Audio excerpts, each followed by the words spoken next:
Thank you all for coming. Can you hear me actually without the microphone? Yeah. No? You can pick it up. Okay, yell at me if I move. So this is my title. And let me start by some acknowledgements. Most of what I'll talk about will be joint work with Oscar Randall Williams at Cambridge. Part of it is available on the web. And also it's going to be influenced by earlier work by Eve Madsen, Ulrike Tillman, and Michael Weiss. So the moduli spaces, well, there are many moduli spaces. The ones I'm talking about, the prototype and really the most important example, I'll denote B diff of W. W is a smooth manifold. Diff of W denotes the group of diffeomorphisms. That's a topological group in the C-infinity topology, and B denotes classifying space. But there's also a much more explicit model, namely the embedding space of W, embeddings of W into R infinity, quotiented by the action of the diffeomorphism group. So the points of that space, it's a bit like a Grassmannian. In fact, thinking about this as an analog of a Grassmannian is a very helpful analog. So the points are submanifolds of R infinity that are diffeomorphic to W, but the diffeomorphism is not part of the structure. The Grassmannian would be linear subspaces that are linearly isomorphic to R. So pretty much all my lecture will be about this. There's some variations. I listed some of them, but there are many more. If W is orientable, we'd usually want to somehow use the orientation for something. So I'll write B diff superscript OR for the set of orientations. So W is connected, that has only two elements, times the space of embeddings, and then take orbit space with the diffeomorphism group. It'll be important to also consider manifolds with non-empty boundary. They should be compact then. And in that case, diff will always mean diffeomorphisms that restrict to the identity on the boundary, and actually near the boundary as well. It may not consider that. So, one example that has appeared quite prominently in this Congress, in Kurt McMullen's laudation for my colleague Mariam Mirzakhani, or he talked about MG. That is a particular model for B diff oriented of a genus G surface. The model I gave with embeddings into R infinity is infinite dimensional, but I really only want to consider it as a particular model for a homotopy type. And the moduli space of Riemann surfaces is also that homotopy type. There's several things that are special about the two-dimensional case. It also happens to be a k-pi1 for the mapping class group, but that's not true in higher dimensions, and that's how it is. Okay, so why would we care about this space? Well, one reason is that it classifies smooth fiber bundles in the same sense as Grassmannians classify vector bundles. So if M is some other smooth manifold, then there's a bijection, natural bijection, between homotopy classes of maps into B diff of W and isomorphism classes of smooth fiber bundles, whose fibers are diffeomorphic to W. Or isomorphic means diffeomorphism over the phase space. And if that's boundary, you have to say something about the boundary.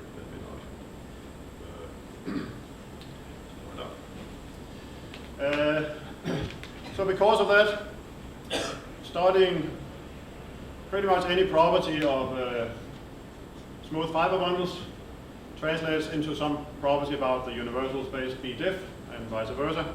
So studying B diff is in some sense really the same thing as studying smooth fiber bundles with fiber W.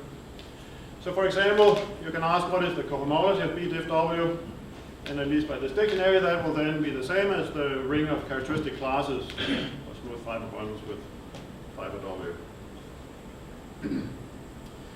And most of my talk will be about methods for understanding this. Let me say this is Not very much is known about this question. Of course, the difficulty depends a lot on what W is. The list of W's for which we know even the rational cohomology completely is, I don't know, maybe you can count it on one hand. There's the circle, and there's the genus G surface when G is less than or equal to 4. And there's S3 and maybe a few other 3 manifolds. Other than that, we rarely, as far as I know, we don't know the entire cohomology ring even rationally. So Oscar's and my work is a contribution to understanding that. And all our work at the moment only work in even dimension. So n is going to be half the dimension from now on. Here's a definition. The 2n manifold Sn crosses n is going to play a very special role in this talk. I want to think of it as analog of a genus G surface in dimension 2n. Sorry. If you take the connected sum of G copies of Sn crosses n, if n is 1, you'll get the genus G surface, but if n is bigger, it's something else. And I want to denote a W sub G. So if that's an analog of genus G surface, I want to define an analog of genus. So if you have a compact manifold, you can ask whether it can be written as Sn crosses n, connect something else. If you can sort of ask if you can keep doing that. And there's some maximum number of Sn crosses n connected summands that any manifold has, which might be 0. And I want to call that the genus and denote it G of W. And the upshot of my talk is an understanding of B def W in homological degrees up to roughly half of the genus, at least when the manifold is not a 4 manifold and when it's simply connected.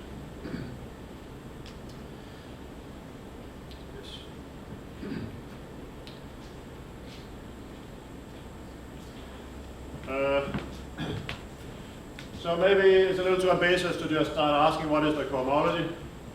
Maybe before doing that you should ask, can I write some classes there? So there's some quite famous classes. They were defined by Miller, Morita, and Mumford in the case n equals 1. There are cohomology classes in MG, for example. And that the definition that they gave generalizes almost immediately to higher dimensions. So here it's important to have this orientation. So there's a universal characteristic class in cohomology of B def oriented of W. And there's a characteristic class, the definition is here. So if you have a smooth fiber bundle oriented, the formula is kappa I, so characteristic class will associate an element in the cohomology of M. So pi streak of e to the I plus 1 of T pi of E. And the ingredients are listed here. T pi of E is the fiber-wise tangent bundle. So the tangent bundle of each of the fibers is a 2n-dimensional vector bundle, and they glue together in a natural way to a vector bundle over the total space, which by definition is oriented because the fiber bundle is oriented. An oriented even-dimensional vector bundle has an Euler class. So that's E of T pi of E in H2n of E. Pi streak is the so-called fiber integration map, because in the RAM cohomology you can define it using integration along the fibers. It decreases degree by 2n, dimension of the fiber.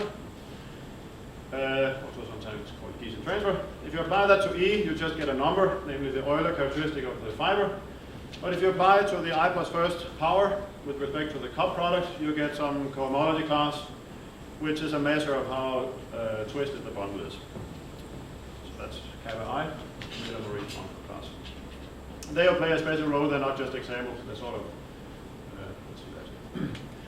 Of course, there's no reason to stick just to powers of the Euler class. You might as well involve Pontryagin classes and products and so on. So whenever you have a homogeneous element, you could use the same formula. If P is some polynomial in Pi and E, there's a generalized MMM class. And one of the consequences of our work is that somehow often quite a large part can be described using only this quite simple construction. A large part of the building of characteristic classes.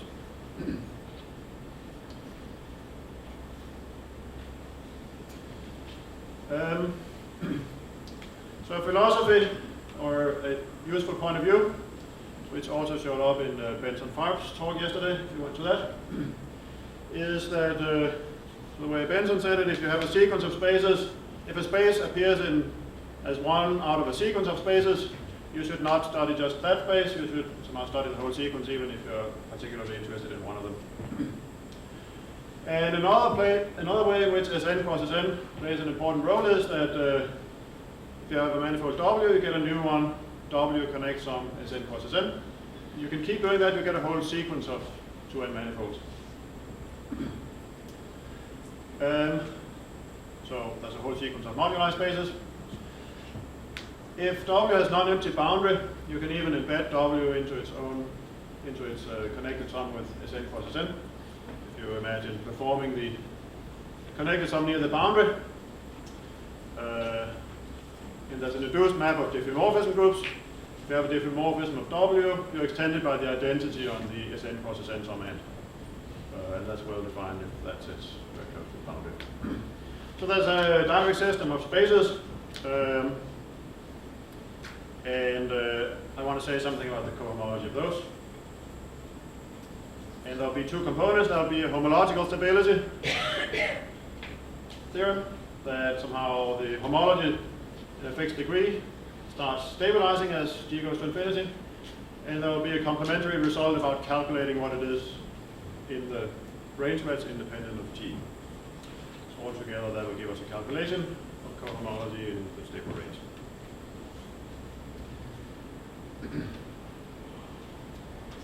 Yes. So here's one version of the of a homological stability theorem for moduli spaces of manifolds. It's written in a generic form of there, and then some hypothesis under which it's true. So it's a theorem about this direct system. About the homology.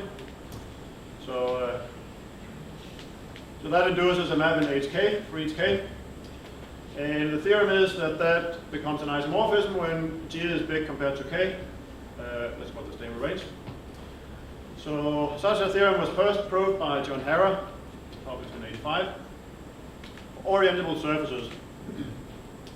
And Harrer proved that stabilizes when G is bigger than roughly 3k.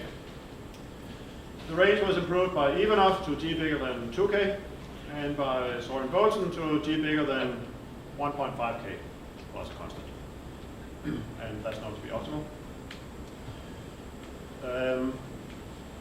Similar result was proved much more recently by Natalie Weil in the non-orientable surface case.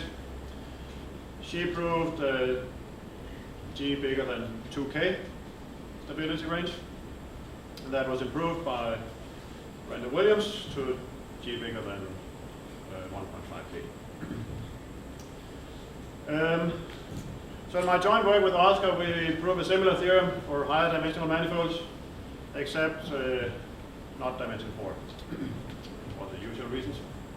So the theorem we prove is the same statement, and we prove that under the assumption that n is bigger than 2, and W is simply connected, and G is bigger than 2k. Again, it's likely that can be improved to 1.5, but we don't know how to do that. So that's the homological stability theorem, that the homology in a fixed degree of B diff W doesn't change if you connect some with Sn crosses n, as long as you already have sufficiently many Sn crosses n summations. As I said, the status is unknown in dimension 4 and in the non-simply connected sketch.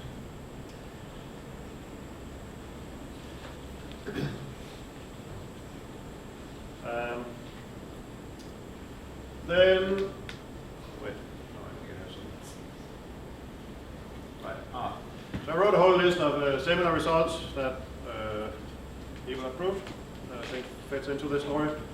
I don't have time to speak about very many of them. Something that's part of Oscar's in my work is a more general stabilization process for higher dimensional manifolds. Instead of just connect summing with Sn cross Sn, you can do what's called attaching handles. Gluing Sn cross Sn is a special case, but we can do more general. You can ask what happens for odd dimensional manifolds. Very little is known, but in a recent preprint, Nathan Perlmutter proved homological stability for Sn cross Sn plus 1.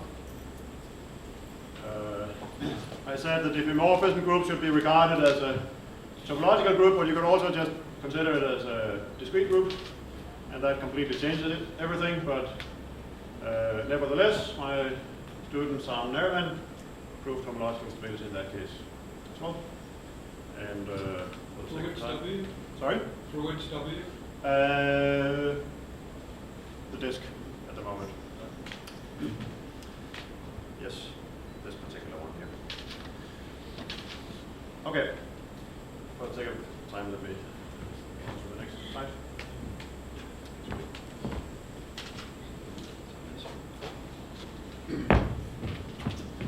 So, next I want to talk about the stable cohomology part. Now that we know the cohomology is independent of a G in a range, what is it in that range? To answer that question, you might as well just take the limit as G goes to infinity. And if you do a cohomology, you take the inverse limit if you want to do it outside. And ask what is that ring. I'm going to write that as B diff W connect sum W infinity. But that's just a name. So in the surface case, there's the theorem of Madsen and Weiss, published in 07, but really the preprint came in 02. They completely solved this question for oriented surfaces. Namely, they proved that these kappa classes that I defined earlier, well, it's easy to see they're compatible with the increasing genus, so there's at least a map from the polynomial ring freely generated by the kappas into the cohomology B diff oriented surface. And they prove that in the limit, that becomes an isomorphism ratio. And they also prove something about in-school cohomology, which is a lot harder to state, so maybe I'll get back to that if I have time.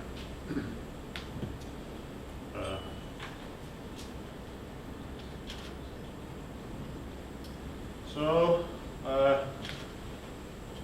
results with Oscar are really more about the higher dimensional case. So again, in order to say what is the stable cohomology, you can take the limit and make it independent of G. The inverse limit of the cohomology of B diff W connects on WG. What is it? So we have a sort of formula for that. Whenever the dimension is not 4, and whenever W is simply connected. It's a bit complicated to state the general formula, so I want to start by saying something very explicit when W is the disk. So W connects on, the disk connects on WG. This is some higher dimensional analog of a genus G surface with one boundary component. And the theorem we proved there is that it's very similar to Madsen and Weiss's theorem, namely that the limiting cohomology is free on certain kappa classes, except you need more kappa classes. Remember the kappa classes was, there was one for each monomial in the Pontryagin classes and the Euler class. And the ones you have to take, the indexing set, I call it B, is the monomials in the Pontryagin classes and the Euler class, except you don't use the low Pontryagin classes. You start with n plus 1 over 4, rounded up. And you don't take monomials of total degree 2n, but that's kind of clear because otherwise the kappa class would have negative degree. So the limiting cohomology is isomorphic to that polynomial ring in that case. And again, we prove an integral statement actually, which is a little harder to state. This theorem, the way it's written, is also true when n is 2, except we don't know homological stability, so this limiting statement does not say very much about what happens in finite genus until someone proves homological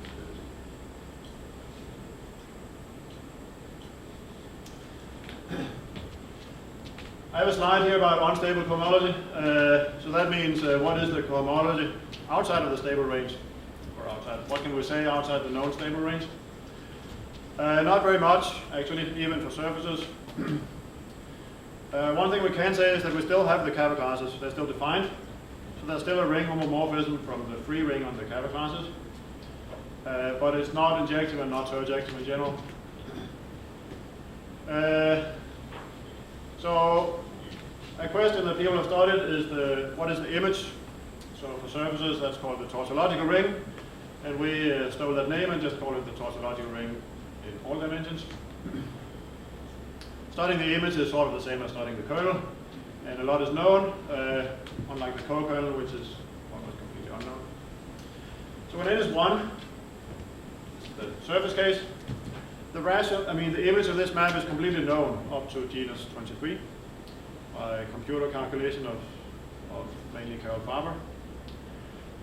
Based on those calculations, Faber also predicted some complete description actually of this image, which quite recently there's some evidence against it, but nevertheless, still better to have a conjecture than not having one. So in higher dimensions, we don't even have a conjecture for what this image should be. My former student, Ilya Grigoriev, found a bunch of elements in the kernel, so that are provably in the kernel, so they're outside the stable range. And in fact, he found so many that he could prove that the image is a finitely generated Q algebra. So of these infinitely many Kappa classes, all but finitely many of them can be written as polynomial in the lower ones. In still to be written up work with Ilya Grigoriev and Oscar and myself, based on Ilya's work, we improved that to showing that actually it's a finite dimensional as a vector space, not just as an algebra.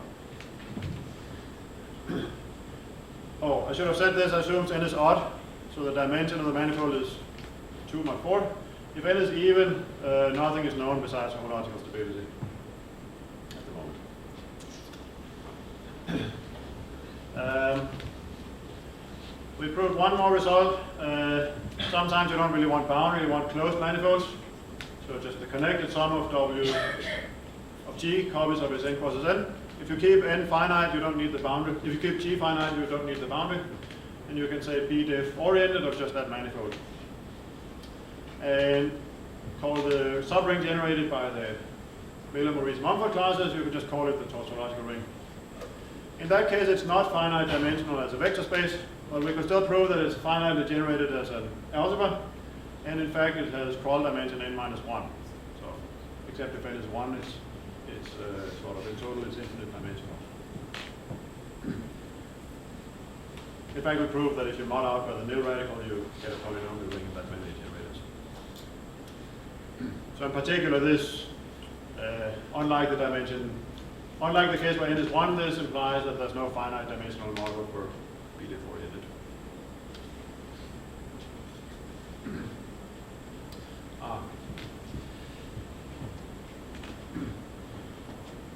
So next, yes,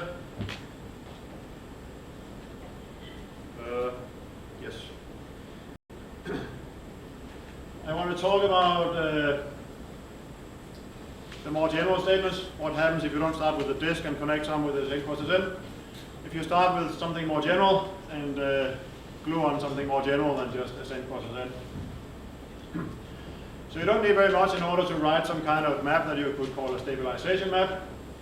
If you have any embedding of a manifold with boundary into some other manifold, so embedding, I should emphasize, does not mean boundary preserving. So you can think of it as gluing some kind of Bordism to the boundary of W. Anyway, if you have a diffeomorphism of the smaller manifold W, that's the identity near the boundary, you can extend it by the identity map outside of W. And that gives a homomorphism of diffeomorphism groups, and that's an induced map of moduli spaces. So connect something with this n crosses n is a special case, but you can do more general things, like closing off the last boundary or something. So you might think naively that if you take HK of that, maybe That's an isomorphism under some assumptions. But that turns out not to be the right statement, except in the one case I talked about where you connect some with this n. So I want to talk about what is the right statement, and that also gets a little bit into some notions that are important for the proof. I should warn that the talk becomes a little more homotopy theoretic now. But anyway, otherwise I can explain what this is. So there's a notion called the tangential n-type. So it's an invariant of manifolds that has turned out to be quite important for both classification of manifolds and for this question. So morally, what the tangential n-type of a manifold is, it's the information contained in the n skeleton of the manifold together with the tangent bundle respective to the n skeleton. So n is half the dimension. So for surfaces, that's connected surface, the information you get from the one skeleton together with the tangent bundle is precisely whether it's orientable or not. For simply connected four manifolds, it's whether it admits a spin structure or not. I'll give the real definition in a second. This is not the real definition because a manifold doesn't have an n skeleton until you take a CW structure, and this is not going to be independent of choice. So we sort of rediscovered this notion. It's almost the same as something Matthias Craig calls normal n-type in a paper that was published in '99, but was a preprint in the 80s, where he gives a sort of classification of smooth manifolds up to connect summing with S n crosses n within a tangential n-type in terms of a single invariant that in some group that's often actually calculable. So I think it's quite interesting that his result has the same kind of stabilization process, connect summing with S n crosses n. He is classifying manifolds up to diffeomorphism. Oscar and I are classifying bundles up to isomorphism of bundles. So in some sense, our result is some kind of homotopy, higher homotopy version of Craig's theorem. Anyway, so the real definition has homotopy groups and all kinds of things in it. So the tangent bundle of W is classified by a map into BO2N. So that's the classifying space for 2n-dimensional bundles, fixed bundles. And whenever you have a map between two spaces, it admits what's called a Moore-Postnikov tower.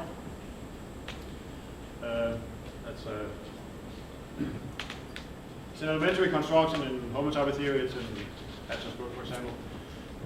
It's a factorization. It has nothing to do with manifolds or anything. Whenever you have a map, you can produce such a factorization where the first map is n-connected and the second map is n-co-connected. And that means, well, it's written there. N-connected means surjective in pi n and isomorphism in lower degrees, and co-connected means the opposite. And it's also easy to prove that this characterizes the factorization. Just these properties of the homotopy groups characterizes the factorization uniquely up to homotopy equivalence, or at least group equivalence.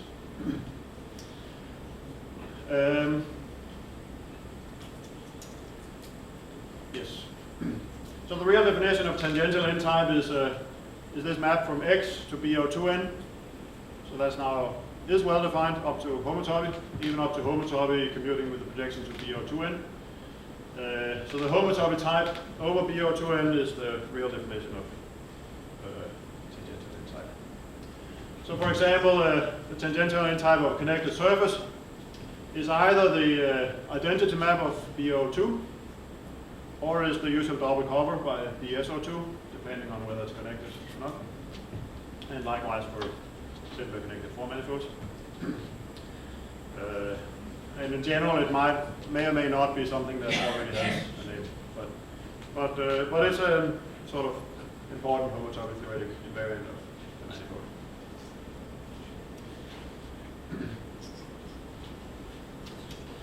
So the reason I use this Moore-Postnikov factorization instead of the skeleton, as I said, was that it's well defined up to homotopy equivalence.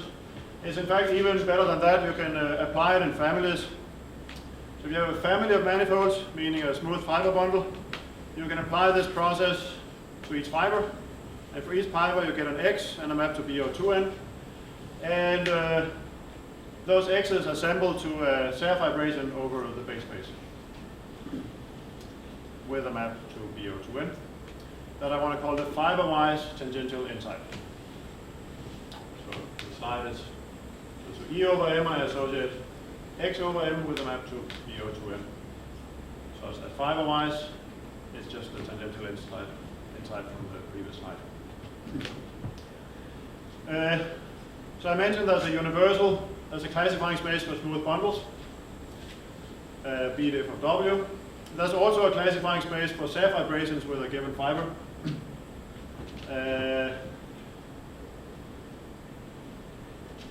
It's also a classifying space, doesn't really matter so much what it is, but it's B of the monoid of homotopy equivalences from X to X that commute with the projection to BO2N. And if W is bounded, they should also commute with the map from the boundary. Anyway, that's one construction of a classifying space for Serre vibrations with that data. And so theta was this map. I'll write B diff theta for the homotopy fiber of this map up here. So that means if you convert the map to a Serre vibration, you take the actual fiber. This is also I want to think of this as a moduli space, so I want to think of it as classifying families of something, something. And the something is that it classifies smooth bundles equipped with a trivialization of the associated family of tangential N-types. So if you say it in general, it looks a bit complicated, but if you spell it out in some special cases, it's going to be a space that you probably wanted to consider anyway. For example, if you have an oriented, closed, connected 2 manifold, I already said the tangential 1 type was BSO2 to BO2. In that case, B diff theta works out to just be B diff oriented, which I already introduced. For 4 manifolds, simply connected 4 manifolds with a spin structure, it works out to be a classifying space for bundles equipped with a fiber-wise spin structure. But in general, you have to define it the way I did on the previous slide. But it's something that you can usually work out for manifolds you are interested in. And that is that's the notion you need in order to state the general form of homological stability. So, as I mentioned before, if you have an embedding from a manifold into a bigger one of the same dimension, W into W prime. Some slides ago, I explained why that induces a map from B diff of the smaller manifold to B diff of the bigger manifold. It also induces a map of tangential N-types, X to X prime, a map over BO2N. And it induces a map of the B diff theta, W to B diff theta of W prime. I claim B diff theta is much better behaved than B diff. And even if you're primarily interested in B diff, you should start at B diff theta and then somehow go back to B diff in the end once you're done doing everything you can. So one instance of that is that, for example, homological stability now holds for B diff theta. This induced map, if you take the induced map in HK for some particular K, HK of B diff theta of W to HK of B diff theta of W prime. It's an isomorphism in integral homology in a range up to G over 2. G is the genus of the smaller manifold. Genus in the sense all the way back, maximal number of Sn cross Sn summations.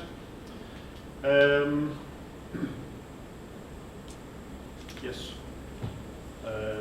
after restricting to a map of path-connected spaces. The way I define it, it's not necessarily surgex on pi zeros or, well, that's just fine. The assumptions are that n is bigger than 2, and both manifolds are simply connected, and that the two manifolds have the same tangential end type. So you should not be mapping an orientable surface into a non-orientable one, or you should not be mapping a spinnable 4 manifold into a non-spinnable one.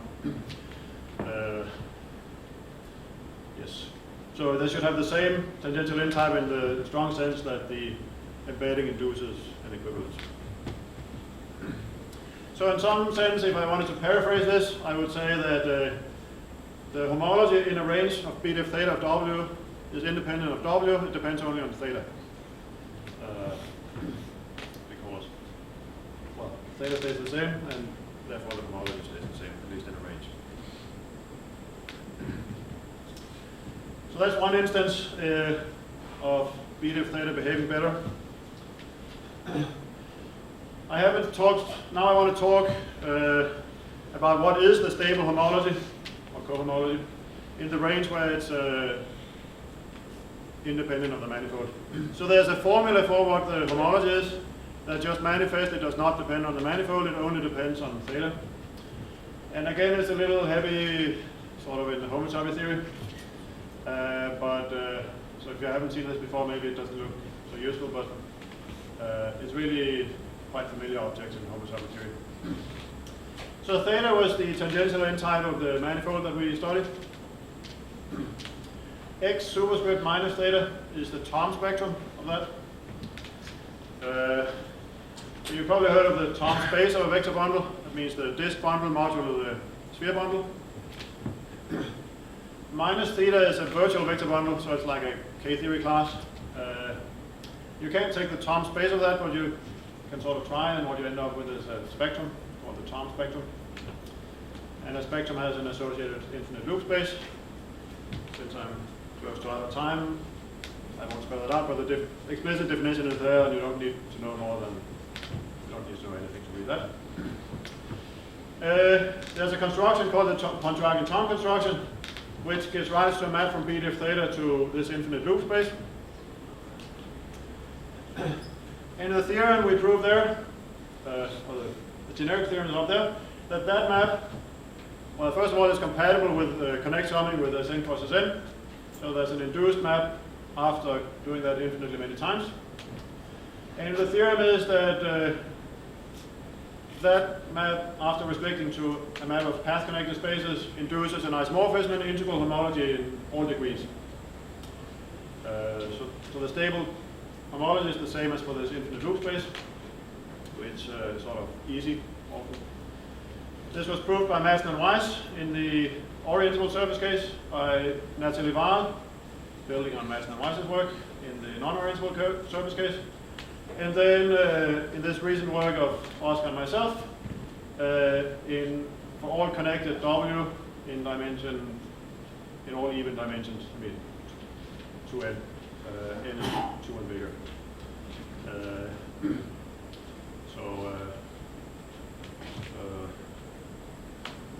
think I'm out of time. That's the general integral form of the calculation of stable homology.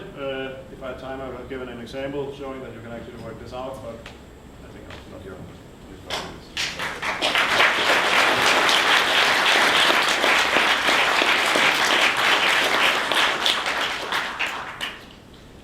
Is there any questions for Soren?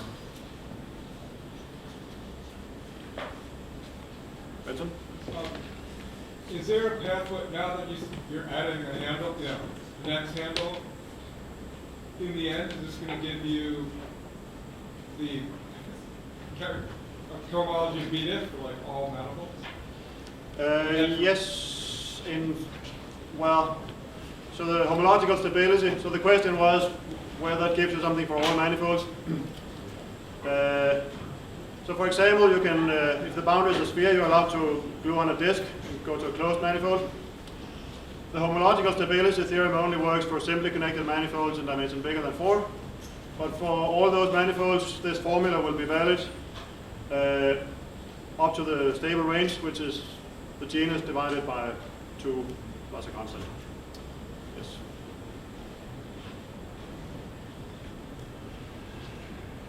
Okay, let's thank Soren again.